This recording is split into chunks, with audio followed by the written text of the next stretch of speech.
რუსული დასახლებები ალასკაზე გაჩნდა მე-18 საუკუნის ბოლოს და მე-19 საუკუნის დასაწყისში, როდესაც რუსეთმა დაიწყო თავისი ექსპანსია ჩრდილოეთ ამერიკის კონტინენტზე. ეს იყო რუსული ამერიკის პერიოდი 1741-1867, რომლის დროსაც რუსები ალასკაზე დასახლდნენ, ძირითადად ბეწვეულის ვაჭრობის მიზნით. ალასკაზე რუსებმა პირველად 1741 წელს მიაღწიეს ვიტუს ბერინგის ექსპედიციის დროს. მათ აღმოაჩინეს რეგიონის მდიდარი ბუნებრივი რესურსები, განსაკუთრებით ძვირფას ბეწვიანი ცხოველები, რაც მიმზიდველი იყო იმ პერიოდისთვის. 1799 წელს დაარსდა რუსულ-ამერიკული კომპანია, რომელსაც ცარისტული რუსეთის მთავრობა მხარს უჭერდა.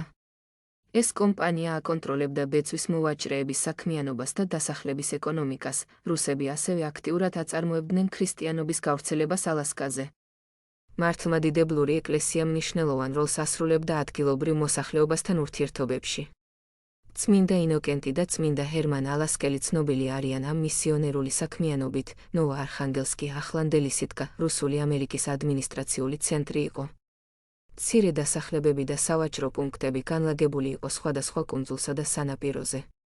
1867 წელს რუსეთმა ალასკა $7.2 მილიონ მიყიდა ამერიკის შეერთებულ შტატებს.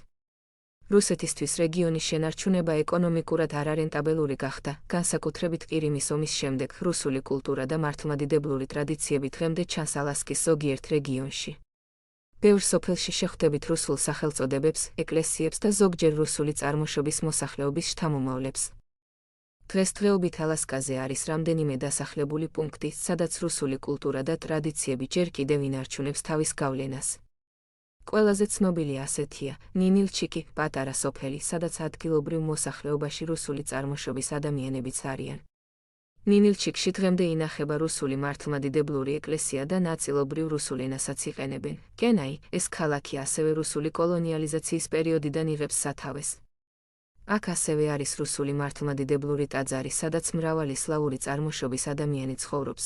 უნალასკა მდებარეობს ალეუტის კუნძულებზე და ისტორიულად მნიშვნელოვანი წვლილი აქვს რუსულ მემკვიდრეობაში ალასკაზე. ეს დასახლებები ინარჩუნებენ რუსულ ეკლესიებს, ტრადიციებს და კულტურულ მემკვიდრეობას, რაც რუსული ეპოქის დროს ალასკაზე არსებული კოლონიალური ცხოვრების გამახსენებელია.